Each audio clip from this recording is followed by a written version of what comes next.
네, 랭킹 5 이어가겠습니다. 오늘 두 분과 함께 한 주의 시작이긴 한데요. 어떤 부분들 포인트 잡을 수 있을지 얘기 나눠봅니다. 자, IBK 투자증권 박근형 부장, 헤르메스 스탁 하창한 본부장 나와주셨습니다. 두 분 어서 오십시오. 안녕하세요. 네, 반갑습니다. 자, 핫 이슈들 여러 가지 시선으로 좀 분석을 해볼 텐데요. 먼저 1위 준비가 되어 있습니다. 드디어 이제 받았다. 6조 9천억 원으로 확정이 되었다. 주말 사이에 여러분도 뉴스 보셨을 거예요. 그래서 오늘 주가가 어떻게 될까가 사실상 관심 포인트인데요. 현재 구간 1.5% 위, 1.7%가량 올라가면서 54,000원 부근 지금 턱끝 추격 중이긴 합니다. 사실상 어떻게 보면 52,000~53,000원 자리에서 내려오면 반등 나오고 그죠? 근데 이제 보조금을 받았단 말이죠. 그러면 이것에 대한 무게감은 어떻게 해석을 해야 할지. 자, 하창한 본부장님. 네. 받긴 받았습니다. 뭐 불확실성 해소다라고 표현하는 언론도 있던데, 근데 또 한편에서는 보조금 받은 게 과연 이게 큰 일이냐, 대수롭지 않게 생각한다라는 반응도 있어요. 근데 진짜 궁금한 건 트럼프가 나중에 뺏을 수도 있는 건지, 이런 우려까지 우리는 열어봤을 때 지금 이 보조금을 받았다는 것에 있어서는 어떠한 해석을 붙일 수가 있는 걸까요? 일단은 뭐 보조금을 아예 못 받을 수도 있었는데 받게끔 됐으니까 일단은 뭐 불확실성 해소 쪽으로 저는 해석을 네. 하고 있고요. 뭐 규모가 줄은 걸로 좀 자극적인 기사 네이밍이 나오던데 원래 투자하고자 했었던 그 규모보다 줄었습니다. 그래서 거기에 맞게끔 줄어든 거기 때문에 사실상 비율상 줄어든 건 전혀 없습니다. 그냥 투자 규모가 줄어서 거기에 따라 나오는 지원금 자체가 줄어든 거라고 보시면 될 것 같고, 그러니까 이거는 뭐 문제가 있는 게 아니죠. 그리고 우리나라 삼성전자가 어쨌든 받은 금액 자체가 작지는 않아요. 그래서 뭐 비율상으로 봤을 때는 굉장히 또 높은 위치에 있어서 이거를 뭐 부정적으로 보기는 어렵습니다. 그리고 사실상 트럼프 당선인이 어떻게 할지는 아무도 몰라요. 그래서 그렇죠. 나중에 뭐 추후에 뒤집으려고 하면 뒤집을 수 있겠지만 일기 때의 흐름을 봤을 때는 그래도 자국에 투자하고 그다음에 어느 정도 이렇게 과실을 줬을 때는 그도 거기에 맞는 뭐 이렇게 제재를 하거나 있던 걸 뺏어가거나 그러지는 않았거든요. 자기가 봤을 때 이건 좀 너무 불합리하다라고 생각하는 미국 중심의 스토리가 나오는 부분에서는 철퇴로 막 내리치려고 했지만 뭐 그런 상황은 아니라고 보여지기 때문에 굳이 이제 해외에서 자국 내로 들어오는 투자에 따라서 이미 기존에 설정되어 있는 거를 뒤집어 엎을 정도는 아닐 것이다라고 저는 개인적으로 생각을 하고 있습니다. 그래서 부정적인 것보다는 저는 좀 개인적으로는 긍정적으로 일단 해석을 하고 있다라고 보시면 될 것 같습니다. 긍정적이다. 알겠습니다. 그러면 사실 삼성전자는 바닥은 확실히 잡혔구나라는 생각은 있는데, 그러면 삼성전자가 위로 갈 수 있을까에 대한 생각은 또 다를 수가 있을 것 같아요. 왜냐하면 업황에 대한 문제 때문입니다. 박근형 부장님, 레거시 업황은 진짜 다 부정적이잖아요. 근데 HBM만큼은 엔비디아에 이어서 브로드컴에게까지 또 뚫을 수가 있다면 HBM만큼은 진짜 강력한 무기가 점점 돼가고 있는 것 같아요. 4까지 이제 러브콜을 보내고 있다라고 하는데, 근데 사실 퀄테를 통과하고 납품 이력이 있는 건 SK하이닉스잖아요. 그럼 삼성전자보다는 SK하이닉스 혹은 SK하이닉스 밸류체인이 계속된 매력도를 유지시킬 수 있는 거 아닐까라는 생각도 들거든요. 네, 뭐 그 말씀에 일정 부분 충분히 공감할 수 있는 이야기고요. 지금 이제 전자 같은 경우에 미국의 반도체 보조금은 네. 왜 계속 이제 12월 연말까지 질질 끌렸냐 생각하면 오히려 전자가 받기를 꺼려했어요. 스토리를 보면 왜 그러냐면 전자 입장에서는 이제 미국 쪽에 스토리가 들어가게 되면 공장 증설을 완전히 파운드리 쪽이거든요. 네네. 파운드리가 지금 수조 원씩 이제 막 이렇게 적자를 내고 있는 상황이기 때문에 공급 과잉에 대한 우려를 이제 내부적으로 삼성전자 입장에서 했었고, 미국 쪽 입장에서는 바이든 행정부가 막판에 빨리 결정을 해서 빨리 우리 보조금을 줄 테니까 빨리 결정해라고 계속 좀 다 잡았다는 걸로 알고 있고요. 전자 같은 경우는 지금 공급 과잉 우려 때문에 이걸 보조금을 잘못 받고 너무 과하게 설비 투자 들어가면 공급 과잉 때문에 뭔가 무너질 것으로 생각하고 오히려 전자 쪽에서 좀 질질 끌었다고 네. 좀 이야기가 되거든요. 그래서 이제 투자 금액도 좀 줄고 거기에 따라서 보조금 관련된 규모도 좀 주는 모습으로 갔기 때문에 상당한 좀 고심이 있었다고 보입니다. 근데 지난주에 뉴스 플로우를 보면 지금 브로드컴이 HBM4 관련된 여러 가지 뭐 관련해서 이야기 나왔는데 실제 SK 하이닉스는 대규모 공급설이 일단 기사가 나왔죠. 근데 전자는 아직까지는 대규모 공급설이 아직은 공식적으로 뉴스가 또 안 나왔습니다. 그래서 HBM4도 약간 SK 하이닉스가 좀 더 앞서가나라고 사실 뭐 생각을 할 수 있는 정도의 어떤 기사의 속도 부분이 좀 있는데, 글쎄요, 아직은 뭐 그렇다고 해서 뭐 하이닉스가 아주 뭐 여력이 많다고 보긴 좀 어려워요. 왜냐하면 HBM3나 여러 가지 25년도 완판을 한 상태이기 때문에 그 물건들을 엔비디아 쪽으로 줘야 되는 상황이거든요. 그러다 보니까 캐파 일정으로 봤을 때는 SK 하이닉스가 지금 캐파적으로 봤을 때 엔비디아 쪽으로 먼저 물건이 들어가고, 이제 남은 캐파가 얼마일 것인가, 그 브로드컴 관련된 오더를 쳐낼 수 있는 캐파가 어느 정도일 것인가, 그거에 대해서는 퀘스천이 아직 있고, 결국 이제 이 캐파가 이제 넉넉지 않기 때문에 삼성전자가 캐파가 좀 그래도 HBM 쪽이 결국은 넉넉하니 이쪽이 좀 콜이 나오게 된다면 이제 브로드컴 이쪽으로 대규모 공급 계약이 되지 않을까라고 이제 고민을 시장에서는 하고 있는 것인데, 아직까지 완벽하게 브로드컴으로 삼성전자 쪽에 HBM이 들어간다는 이야기가 아직 나온 게 없습니다. 그래서 시장에서는 그런 추측만 하고 있는 것이고, HBM3 같은 경우도 지금 3E 제품에 대해서 연말까지 엔비디아 쪽에 들어갈 것으로 시작은 예상됐지만, 해외 지표를 보면 지금 연말까지 좀 힘들다는 이야기가 나옵니다. 그래서 1분기 정도로 조금 이제 삼성전자 좀 밀렸다는 이야기가 좀 나오긴 한데요. 아무튼 엔비디아 쪽으로 들어가는 것도 약간 지연되는 부분이 있고, 브로드컴 관련된 부분에서 SK 하이닉스가 먼저 대량 공급한다는 뉴스가 나온 상태이기 때문에 좀 밀려 있는 것이 삼성전자의 어떤 현재 분위기입니다. 자, 그럼에도 불구하고 전자 같은 경우는 워낙 지금 밸류에이션 부분에서 워낙 싸죠. 그렇기 때문에 PBR 1배가 안 되는 가격에서 거래가 되고 있는 부분이기 때문에 청산 가치가 안 되는 가격에서 역시 이제 가격적인 매력도가 있다는 점, 그리고 조금 지연은 됐지만 방향성에 있어서는 결국은 기본적으로 가는 방향성은 맞다는 것이고요. 그 다음에 ASIC 반도체, 지금 이야기되고 있는 커스텀 ASIC 반도체가 이야기되면 결국 이 부분에서는 전자가 조금 긍정적일 수 있지 않을까 생각이 들어요. 왜냐하면 HBM은 지금 엔비디아 쪽으로 이제 많이 하고 있지만, ASIC 반도체는 지금 일부 마이크로소프트라든지 다른 쪽 부분에서 엔비디아 칩을 좀 벗어나려고 하는 거거든요. 왜냐하면 너무 비싸니까요. 범용 제품이기 때문에 모든 회사들이 다 갖다 써도 어디에든 다 갖다 붙일 수 있는 그런 HBM이기 때문에 이거는 완전히 완벽한 HBM의 이야기거든요. 그러면 이건 너무 비싸고 그렇게 고사양을 이렇게 뛰고 있는데, 마이크로소프트나 다른 쪽은 우리는 그 정도 사양은 필요 없어. 그리고 우리에 맞는 걸 하려고 하다 보니까 좀 더 싸게, 우리에 맞게 이 정도면 돼. 이렇게 되니까 이제 따로 만드는 브로드컴을 통해서 이제 ASIC 반도체를 쪽으로 나간단 말이죠. 그런 것들은 일단 캐파가 있는 전자 쪽으로, 삼성전자 쪽으로 좀 갈 가능성이 있지 않느냐, 이런 이야기를 시장에서 이제 볼 수밖에 없는 상황이고, 하이닉스는 좀 풀 캐파가 좀 찼다, 엔비디아 쪽으로 찼다, 이렇게 보면 결국 HBM4는 잘 모르겠으나 ASIC 반도체 쪽에 삼성전자의 기회는 좀 있을 수 있다. 이런 것들에 대한 우려가 이제 조금은 완화되는 쪽으로 가고 있습니다. 그래서 청산 가치보다 하회한 어떤 그런 주가 매력도, 그 다음에 자사주 매입을 하고 있다는 것들, 수급적인 부분들, 방어, 그 다음에 HBM 반도체가 좀 활성화되면서 반 엔비디아 쪽에 관련된 쪽에서의 뭔가 다양성에 대한 삼성전자의 기회 요인, 이런 것들 중심으로 좀 기대감을 가지고 가고 있는데, 다만 이제 실적 단위나 다른 것을 봤을 때는 아직까지는 하이닉스가 조금 더 안정적이고 좀 더 긍정적인 모습이 있겠지만, 전자의 어떤 변수, 이런 부분들이 앞으로 트리거가 하나 나온다면 좀 더 싸다는 의미에서 전자가 좀 더 움직임이 활발해질 수 있는 가능성도 내년 초부터는 좀 열려있다, 이렇게 볼 수 있겠습니다. 그러니까 단서가 있네요. 에이직 쪽에서의 퍼포먼스가 있으면 삼성전자로 확 수급이 이동될 수 있다라는 가능성.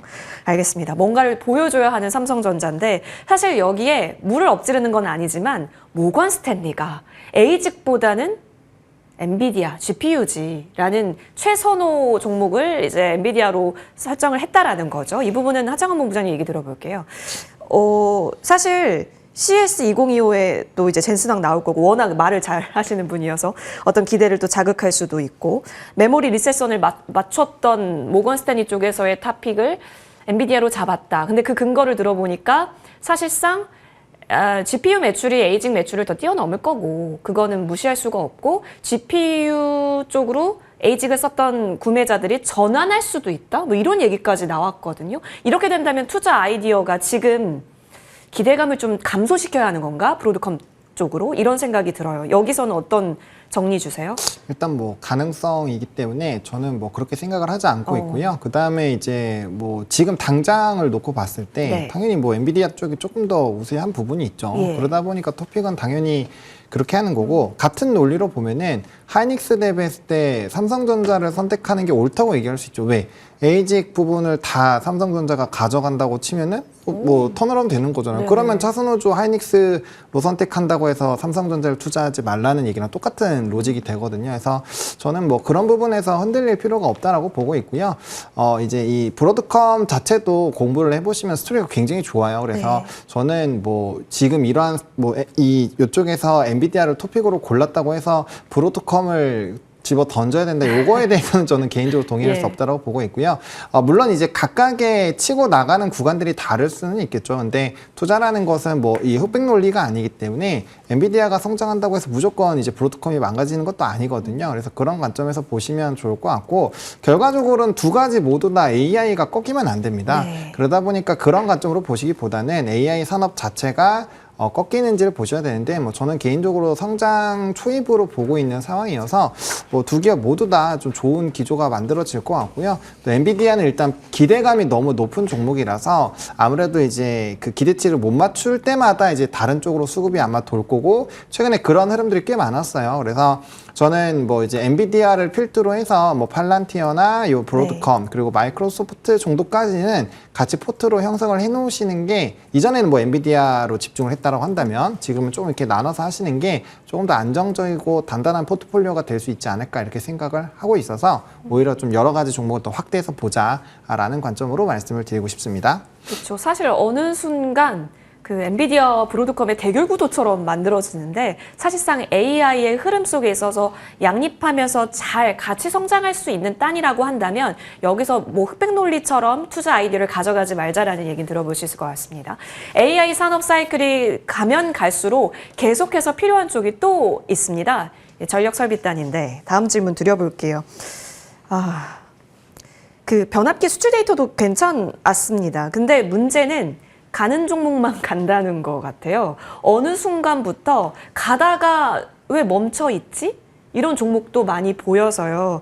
부장님, 이건 어떻게 해석을 해야 할까요? 제가 봤을 때 재룡전기가 이제 더 이상 재룡을 부리지 않고 오히려 산일전기가 더 산을 만들어가는 등, LS 일렉트릭은 왜 뒤따라가지 못하는 건지 등등, 왜 차별점을 보일까요? 네, 역시 변압기로 보면 HT 현대일렉트릭이 가장 좋죠. 네. 그리고 이제 대형 변압기이고요. 그다음에 현지에 관련된 현지 생산 캐파 관련된 부분들이 역시 현대일렉트릭이 가장 앞서 있습니다. 효성중공업도 그렇기도 하고 LS일렉도 있긴 하지만 차트 추이가 보시면 LS일렉은 엄청 빠졌다가 좀 올라오는 분위기고, 네. 효성중공업은 괜찮았다가 이제 효성그룹에 관련된 이슈가 불거지면서 급락을 한 뒤에 이제 반등세가 나오고 있는 상황이어서 안정적인 주가 흐름은 역시 HT 현대일렉이 변압기 가운데서는 조금 더 편안하게 주가 움직임이 있다는 점이고요. 전선주로 봐서는 최근에 뭐 산일전기가 워낙 커버리지가 많이 됐습니다. 증권사들마다 산일전기에 대한 긍정적 리포트가 굉장히 많이 나왔던 점이고, 투자자로 본다면은 투자 흐름에 봤을 때 일진전기도 상당히 좋은 투자 흐름이 나왔었죠. 근데 의외로 이제 재룡전기나 이런 쪽은 또 주가들이 쫙 빠져 있어서 여기서 이제 약간 반등이 나오긴 하지만 주가 흐름의 단단한 모습들은 역시 일진전기가 좀 더 상대적으로 좀 괜찮았고, 그 외에도 뭐 다른 일부 이제 전선주들이 조금 최근에 올라오는 모습이 보이긴 한데, 이제 시장에서 역시 수급 논리로 이제 모든 전선주가 다 올라가는 건 또 아니었기 때문에 일부 수급이 좀 쏠렸던 몇 개 종목 등 중심으로 역시 이제 재룡전기가 좋았다가 무너지면서 이제 일진전기가 다시 살아나는 그런 쪽의 모습이 좀 나타났다는 점. 그리고 그런 이제 변압기라든지 전선 쪽은 역시나 지금 2028년 기준으로 봤을 때 현재보다 지금 데이터 센터 관련된 전력 소비가 3배 정도 늘 것으로 보고 있는 상황이고요. 전체적으로 아직은 뭐 빅사이클 중에 보통 전선 관련된 이런 그 인프라 관련된 부분들이 일정 부분 미국도 보면 10년 주기설입니다. 네. 그렇기 때문에 올라갈 때 업사이클도 10년 정도, 하락 사이클도 10년 정도 봐서 현재는 한 3년 정도 좀 지난 그런 사이클로 보이거든요. 그래서 완전히 뭐 피크를 찍고 내려갈 만한 그런 사이클은 아직은 좀 아니다. 그리고 최근에 수출 지표나 이걸 봤을 때도 변압기나 뭐 변압기가 움직이면 전선이 뒤따라가야 되는데 뭐 나중에 이제 해저 케이블이나 이런 것들도 같이 가겠죠. 그래서 그걸 봤을 때는 아직까지는 좀 꺾일 부분이 아닌 것 같고, 근데 시장에서 가장 이야기되는 탑픽 종목들은 거의 다 비슷하게 가고 있어요. 그렇기 때문에 대형주 가운데서는 그냥 현대일렉 중심으로 좀 보시면 좋을 것 같고, 따라는 가겠죠. 효성중공업, LS일렉이 따라는 갈 텐데 아직까지는 탑픽은 HC 현대일렉일 것 같고, 뭐 전선주들이야 일진전기 모습이 상당히 괜찮았고, 산일전기 아까 말씀드린 것처럼 최근에 집중적으로 조금은 커버리지를 받고 있습니다. 그래서 내용적으로 봤을 때도 산일전기도 상당히 좀 주목을 받을 필요가 있겠다 보입니다. 확실히 대형주, 대장주 가는 쪽은 다 이유가 있어 보입니다. 탑픽까지 저희가 추려봤고요. 이어서 두 번째 넘어갑니다. 2위이고요. CS2025 이제 다음 달이죠. 나타날 텐데 역시나 AI가 대세일 것으로 보여집니다. 줄을 이룰 것 같아요. 그러면 이쪽 행사 전까지 AI 소프트웨어에 대한 기대감 플레이는 가능할 수 있을지. 사실 근데 워낙 AI가 가는 방향은 맞잖아요. 근데 사실 오늘 뭐 마이크로소프트 붙은 쪽 이런 시세 참 좋은데요. 하창은 본부장님, 네. CS2025라는 이벤트와 AI 소프트웨어 주를 연결지어서 본다면 지금 구간은 계속해서 매력적인 구간으로 담아가도 될까요?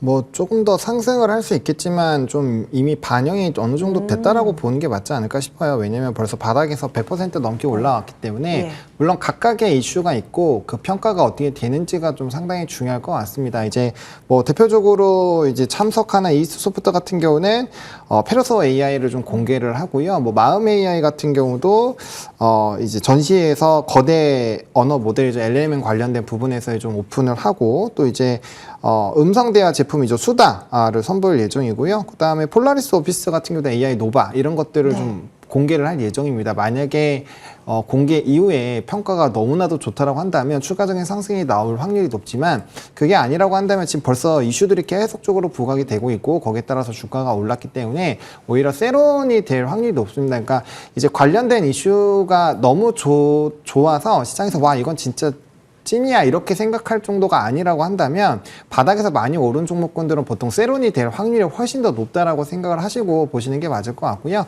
다만 이제 AI 소프트웨어의 기조가 뭐 제가 아까 이제 마이크로소프트는 이런 것도 믹스하자고 했기 때문에 뭐 이렇게 해서 아예 한번 조정 이후에 끝날 거라고 생각은 하진 않지만 충분히 단기 조정은 나올 수가 있기 때문에 지금 시점에서 뭐 추격 매수 이미 추격 매수를 할 거였으면 어제나 그전 일에 단기 눌림이 나왔을 때 진행을 했어야 됐는데 이미 급등이 나왔기 때문에 현재 시점에서 오히려 접근을 한다라고 한다면 직전 고점을 돌파라는 돌파 매매로 보시거나 아니면 이제 트레이딩으로 정말 짧게 이제 손절가 잡고 대응하시는 그런 부분으로 대응을 하셔야 될 것 같아요. 그래서 뭔가 구조적으로 접근하기에는 좀 애매하고요. 그래서 오히려 CS 이후에 세론이 나와서 주가가 눌린다면은 그럴 때 한번 다시 눌림목 매수를 해보시는 전략으로 보는 게 더 낫지 않을까 생각을 하고 있습니다. 2025년을 AI 수익화의 원년으로 만들기 위해서 좀 분주한 움직임입니다. 그렇다면 내년 1월도 이후에 살짝 눌렸을 때가 다시 재공략의 기회가 될 수 있을지 살펴보면 좋을 것 같아요. 그럼 큰 종목은 어떨까요? 여기도 반영을 잘 시켜왔는데 오늘 좀 급락이 나오고 있는 쪽이 있습니다. 일단 네이버 그리고 카카오 큰 종목으로 한번 보겠습니다. 부장님 지금 보고 계시다시피 파란 물결입니다. 시장 분위기와는 또 다르죠. 특히나 네이버 같은 경우는 4% 넘게 밀리고 있다라는 점이 어떻게 해석을 해야 할지요. 사실상 20만 원은 지켜주면 예쁜 자리가 맞는 건지도 궁금하기도 하고요, 부장님. 네, 뭐 네이버, 카카오가 워낙 오랫동안 좀 어려웠던 뭐 종목으로 볼 수 있죠. 주가들이 많이 이제 빠져 있었던 상황이기 때문에 상당히 좀 어려웠지만 주가들이 또 올라오기도 했습니다. 이제 네이버, 카카오를 본다고 하면 특히 이제 네이버가 카카오보다 좀 더 먼저 이제 움직임이 있었는데 실제 과거에 보면은 고정비가 굉장히 컸었죠. 인건비라든지 이런 것들, 그 다음에 마케팅 비용 이런 것들이 있었기 때문에 수익화 모델들 상당히 좀 힘들었던 구간이 있었기 때문에 주가도 많이 빠졌습니다만 내부적으로 구조조정을 하고 비용 통제를 하면서 수익화된 부분에 대해서 상당히 좀 고민을 몇 년 동안 좀 한 것 같고 인건비나 이런 것들이 좀 줄면서 구조조정을 많이 하고 최근에 실적만 놓고 보면 분기 단위로 상당히 좋은 실적이 나오고 있는 모습이 보입니다. 그렇기 때문에 네이버가 뭐 16만 원 선, 15만 원 선 정도 수준에서 이제 바닥에서 이제 어느 정도 이제 반등을 주면서 22만 원까지 주가가 올라왔습니다. 꽤 많이 올라왔거든요. 그래서 단기적으로 본다면은 주가가 꽤 올라왔기 때문에 네이버 같은 경우도 오늘 조정이 좀 나오긴 했지만 좀 아쉬운 모습이긴 하지만 그래도 주가들이 꽤 어느 정도 반응을 하고 회복을 좀 해줬다는 점에서 긍정적으로 볼 수 있고요. 여전히 네이버나 이런 쪽은 AI 수익화 모델이 아마 챗GPT나 이런 거 봤을 때는 조금 떨어지고 있는 상황이긴 하지만 네. 그럼에도 불구하고 아직까지는 조금 이제 물론 이제 오픈 AI가 나오면서 이제 상당히 좀 검색이나 이런 것들에 좀 밀리는 부분들이 분명히 있는데 웹툰 엔터라든지 다른 쪽에서도 상당히 광고라든지 이런 것들도 4분기가 상당히 좋아지는 분위기로 확인되고 있고 웹툰 엔터도 상당히 좀 실적이 좋아지면서 상당히 괜찮아지고 있습니다. 그렇기 때문에 네이버 같은 경우도 좀 어느 정도 약간 조정 이후에 다시 한번 우상향 그림이 그려질 거로 보이는 상황이고요. 카카오 같은 경우는 조금 결이 다릅니다. 뭐 네이버보다는 AI 쪽의 수익화 모델이 조금 약한 면이 있는데 최근에 왜 이제 주가가 이제 막 급반등이 왔다 갔다 했느냐 이 부분은 약간의 어떤 정치적인 이슈도 좀 있었다고 보여요. 네. 왜냐하면 이제 펀더멘탈리 어떤 부분을 좀 차치하고 과거에 지금 이제 윤석열 대통령 정부에서 사실 뭐 김범수 의장이나 이런 쪽에서 약간 뭐 사법적인 뭐 그런 처리가 있었기 때문에 아마 윤 대통령 정부 하에서 카카오가 상당히 좀 좋지 못한 이런 사법 처리 같은 게 좀 있었는 상황에서 약간 탄핵적으로 가면서 갑자기 막 급등이 나오기도 하고 또 뭐 흐름에 따라 뉴스 플로우에 따라 또 급락이 나오기도 하고 왔다 갔다 하는 모습들이 변동성이 너무 컸어요. 그렇기 때문에 카카오는 약간 카카오 계열사 전체적으로 지금 윤석열 정부와 관련된 어떤 정치적인 이슈 뉴스 플로우에 따라 카카오 계열사들이 조금 영향을 받고 있다 그런 부분도 눈에 보입니다. 다만 이제 네이버보다는 카카오가 AI 수익화 모델에 대해서 조금 뒤처지고 있는 것이 아닌가 그런 생각도 좀 드는 모습이기 때문에 아마 네이버가 아마 좀 더 탑픽으로 이야기되고 있고 카카오는 그에 따라 좀 따라가는 모습이어서 상대적으로 그런 어떤 AI 수익화나 사업에 대한 모델들 이런 것들이 조금 뒤처져 있는 모습이 좀 있다는 게 아쉬운 부분이고요. 아까 말씀드렸던 일부 변수는 지금 윤석열 대통령과 관련된 정치적인 이슈에 약간의 계열사들의 움직임이 너무 급반등이 좀 심하게 영향을 좀 받고 있다는 점도 주목을 할 필요는 있겠습니다. 네이버는 오히려 눌렸을 때가 기회가 될 수 있고 카카오는 따라가는 성격이기 때문에 주시를 잘 봐야 될 것 같습니다. 언제 다시 빨간불이 들어와서 추세를 돌리는지에 따라서 투자 아이디어 되실 수 있을 것 같습니다. 자, 이어서 3위로 넘어가겠습니다. 자, 미국 호재에 물 들어오는 K조선. 그래서일까요? 계속해서 잘 나갑니다. 오늘도 52주 신고가가 이 조선주 내에서 굉장히 많이 나타납니다. HJ중공업 신고가고요. HD 현대중공업도 신고가입니다. 특히 HJ중공업은 오늘 수주 얘기도 있었는데 그 전에 하창원 본부장님, 이걸 여기에 써야 될 것 같은데 어디까지 올라가는 거예요? 그건 뭐 아무도 네. 모르죠. 아무도 몰라요? 네, 그럼 어떡하죠?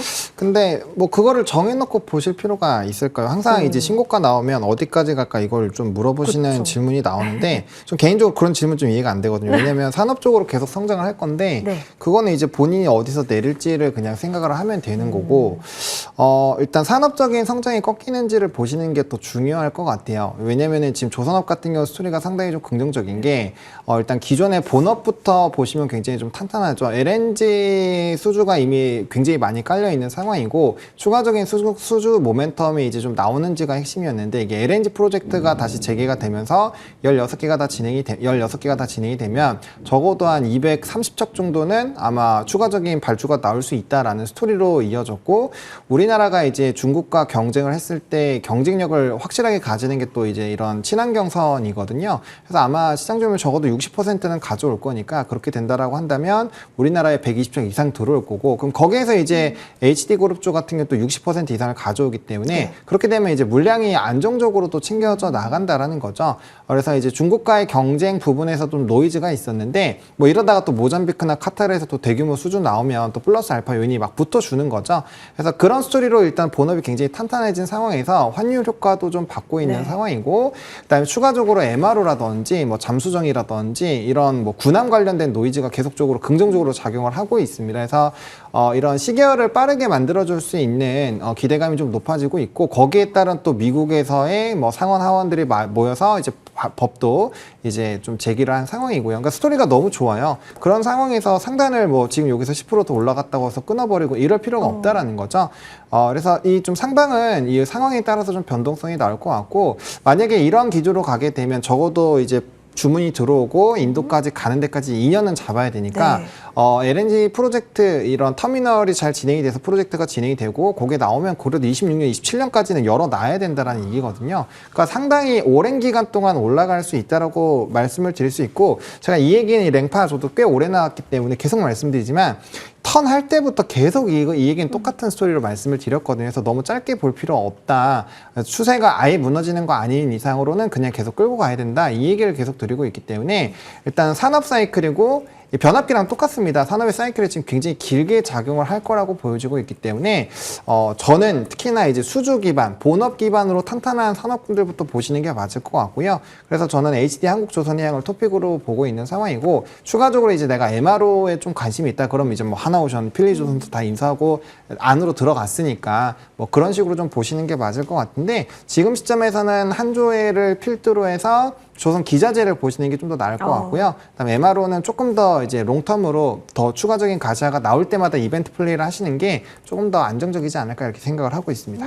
단기 스윙 관점은 MRO 그리고 중장기 관점은 업황이 뒷받침되고 있는 조선 대형 주단으로 여러분의 입맛에 맞게 조선주는 쭉 볼 수 있어 보입니다. 체크해봤고요. HJ중공업도 궁금합니다. 부장님 계속해서 수주 얘기가 나오니까 이거 굉장히 무서운 종목이 됐습니다. 사실상 신규는 못 들어가지 않을까 싶은데 보유하신 분들은 또 언제 팔아야 할까 싶네요.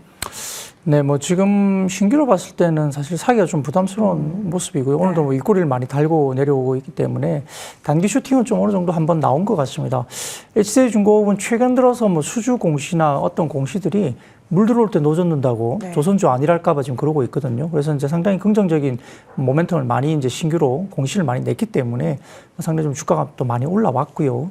최근에 실제로 움직이는 자리로 보면은 뭐 사실 3,000원대 정도부터 주가가 움직여서 7,000원 넘어가는 모습까지 보여서 단기에 2배 이상 올랐습니다. 그래서 기본적으로 오늘 뭐 수주 공시가 나오고 했지만 윗꼬리가 꽤 크게 달렸고 20% 이상 올라가는 주가가 지금 10%대로 좀 줄고 있기 때문에 글쎄요, 오늘 슈팅이 나왔다면 7,000원대 정도 수준에서는 약간 줄여도 되는 자리일 걸로 보입니다. 그래서 약간 조정 나오고 눌림목 나오겠지만은 아무튼 최근에 그래도 조선업종 가운데서 가장 눈에 띄게 주가가 올라가는 중소형주 중에 하나로 볼 수 있습니다. 그래서 대형주보다는 모습이 좋은데 그래도 이제 너무 급하게 장중에 올라간 모습들은 약간 좀 경계를 가져야 되고 수주 산업이기 때문에 결국은 공시라든지 수주 관련된 뉴스가 계속 나온다면 추가적으로 또 올라갈 수 있는 룸은 분명히 있겠지만은 최근 좀 집중된 면이 좀 있습니다. 수주 관련해서 여러 가지 공시가 집중돼서 좀 나온 면이 있기 때문에 단기로 봤을 때는 아무튼 좀 윗꼬리가 좀 세게 달렸다. 오늘 주가가 전반적으로 시장이 계속적으로 올라가는 모습이잖아요. 지금 시장이 안 빠지고 있는데 윗꼬리가 꽤 달리면서 상승폭의 절반 정도를 줄이고 있는 모습은 조금 경계를 단기적으로 좀 차익 실현 매물이 나오지 않았을까라는 생각이 들고요. 그래도 이제 기관 매수세가 여전히 오늘도 잡히고 있다는 모습이고 최근에 주가 올라가면서 외국인들은 꽤 많이 팔았습니다만 시세가 안 무너지고 계속 올라왔다는 점에서는 여전히 뭐 오일선 플레이 정도는 아직은 할 수 있다 생각이 듭니다. 오늘 만약에 조금 윗꼬리가 달리고 만약에 내일이나 뭐 이번 주 전체적으로 좀 이렇게 눌림이 나오더라도 월선이 안 무너진다고 한다면 그 정도 플레이에서는 충분히 아직까지는 긍정적으로 접근 가능하다 볼 수 있겠습니다. 오일선 대응으로 HJ중공업은 봐야겠습니다. 좋습니다. 이어서 4위로 넘어갑니다. 트럼프 머스크 연합 수혜 기대되는 쪽 정말 많은데요. 그 가운데 저희 오늘은 오랜만에 우주로 한번 가보고자 합니다. 오늘 위성 쪽, 그 우주 관련 쪽 시세가 좀 나오는 쪽이 있습니다. 일단 뭐 MRO도 껴있고 방산도 껴있고 그런 부분도 있기는 한데 일제히 좀 오르는 쪽이 위성 쪽이라는 거죠. 특히나 루미르와 같은 신규 상장주 쪽이 오히려 더 오늘은 강세를 잘 유지하고 있습니다. 이노스페이스도 좀 잘 따라가나 했더니 윗골을 좀 다르긴 했는데 루미르는 지금 계속해서 더 가요. 23.01% 상승입니다. 청원본 부장님, 네. 오늘 시세가 나온 루미르를 대표주로서 우리가 마킹하면서 보면 되는 걸까요? 뭐 일단 트레이딩으로 보신다면은 그쪽이 제일 강하게 수급이 쏠리고 있으니까 뭐 보시는 게 맞을 것 같지만 저는 위성 쪽은 좀 큰 종목을 보시는 게 조금 더 안정적이지 않을까라는 생각을 합니다. 이제 항공청에 대한 뭐 이제 예산안도 꽤 좋게 나온 걸로 알고 있고요. 뭐 추가적으로 더 늘어나겠죠. 그리고 이제 뭐 최근에 이슈들이 있었는데 정부가 30년까지 저궤도 통신위성 2기 발사하는 것도 있었고 또 이제 전일에 정찰위성 3호기 발사 성공 소식도 있었습니다. 그래서 앞으로 계속 좀 쏘아올리지 않을까라고 보고 있고요. 또 미국 쪽에서도 위성 관련된 종목군들이 대부분 한 6에서 7% 정도씩은 좀 급등을 했거든요. 그런 것들이 좀 다 믹스가 돼서 좀 움직였다라고 보시면 될 것 같고 또 이제 드론도 좀 연관성이 있어요. 뭐 루미르 같은 경우는 좀 빼야 되겠죠. 발사체 쪽인가 빼야 되겠죠. 되겠지만 뭐 하나 시스템이나 이런 쪽 하나 그룹 네. 같은 경우는 또 드론이랑도 연관성이 있는데 뭐 드론에서 또 이제 전투 드론 해가지고 최근에 미국장에서 드론 관련주도 슈팅이 많이 나오고 네. 있어서 좀 복합적으로 엮여 있다라고 보시면 될 것 같습니다. 근데 어쨌든 특정 종목이 막 상승을 하기 시작하면은 나머지도 다 신나게 막 움직이잖아요. 네. 그래서 그렇게 보시면 될 것 같고 지금은 이제 항공이나 드론이 좀 같이 믹스돼서 움직임이 나오고 있고 뭐 일단 우주항공 같은 경우는 앞서 말씀드린 그 두 가지 부분이 좀 주요 이슈로 작용을 했다라고 보시면 될 것 같습니다. 네, 오히려 껴져 있는 쪽이 조금 더 베스트일 수도 있다라는 아이디어를 주셨는데 이 부분에 좀 더 방산에 엮어서 저희 한번 질문 가보겠습니다. 부장님, 사실 뭐 조선도 껴 있고요. 뭐 우주항공도 껴있는 쪽이 방산이잖아요. 그래서 모멘텀이 꽤 뚱뚱한 쪽도 이쪽인데 최근에 많이 쉬고 있어서 그렇다면 이렇게 우주 쪽에서 튀어주고 조선 쪽에서 튀어준다면 방산 쪽에서의 기회도 찾아볼 수 있는 거 아닐까 싶긴 하거든요. 워낙 이쪽도 보유하셨던 분들이 많으셨을 거예요. 네, 방산 쪽은 저는 상당히 아직도 긍정적으로 보고 있습니다. 최근에 뭐 휴전 이야기들, 뭐 중동 지역이라든지 러시아와 우크라이나 쪽의 휴전 협상 이런 것들이 좀 가시적으로 이제 시기가 좀 다가왔다는 점 때문에 조정을 꽤 받았고요.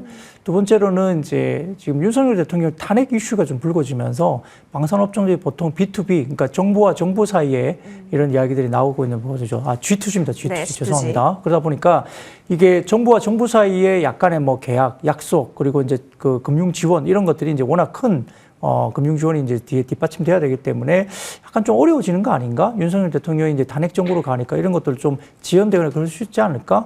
그리고 K2 관련된 계약도 약간 좀 지연되면서 폴란드에서 자꾸 이제 재고 있네? 뭐 이런 이야기들이 좀 나오는 거죠. 그러다 보니까 이제 공식적으로 위쪽에서 좀 많이 빠지기도 했습니다.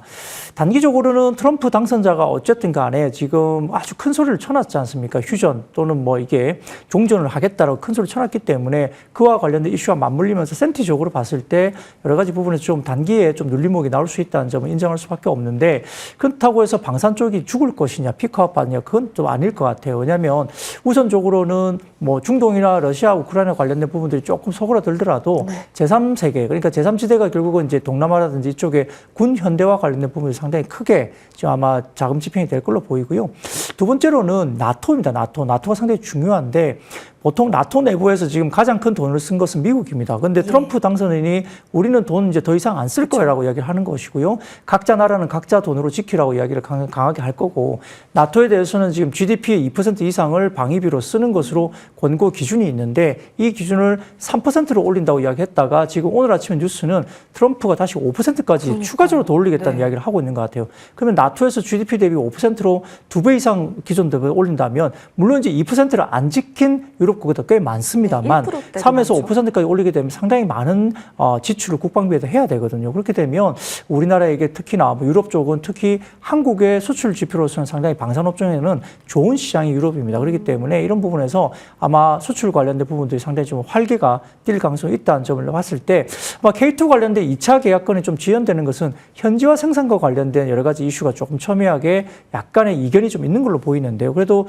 2차 계약은 진행이 될 걸로 보는 상황이기 때문에 아마 지금 휴전과 관련된 트럼프 당선인이 어쨌든 1월 20일부터 대통령직으로서 이야기될 때 휴전과 이슈는 관련된 그때 뉴스는 아마 피크아웃을 좀 될 것 같고 추가적으로서 나토라든지 방위 분담금에 대한 이슈가 다시 불거질 수 있는 부분들이 1월 이후 트럼프가 공식적으로 대통령직을 수행한 이후에 다시 불거질 수 있기 때문에 최근에 보면 계엄령 이후에 12월 4일부터 한 일주일 정도 많이 산 종목 가운데 하나가 하나에어로스페이스가 외국인들이 가장 많이 샀고요. 그 외에도 현대 로템까지 수급이 그때 들어왔었습니다. 그렇기 때문에 외국인들이 최근에 방산업종에 대해서 다시 한번 수급이 들어왔다는 점. 그래서 주가는 꽤 많이 빠져 있는 상태에서 외국인 수급이 들어왔고 그리고 추가적인 방산업종에 대한 유럽 내 나토의 어떤 추가적인 방위 분담에 관련된 부분들이 상당히 많이 상방으로 고조될 가능성이 있다는 점에서 여전히 방산업종들은 좀 더 긍정적으로 볼 수 있겠고요. 방산에 아까 말씀드린 것처럼 우주항공 이런 쪽도 엮여 있기 때문에 긍정적인 모멘텀이 역시 다시 한번 불거질 수 있다는 점. 이런 부분에서는 긍정적으로 접근 가능하겠습니다. 네, 현재 구간에서 상승 가닥으로 잡을 수 있는 시나리오들 언급 주셨으니까요. 그 부분들 뉴스화 되는지 체크해 보시면 좋겠습니다. 박근형 부장, 하청한 본부장과 함께했습니다. 오늘 두 분 나와주셔서 고맙습니다. 감사합니다.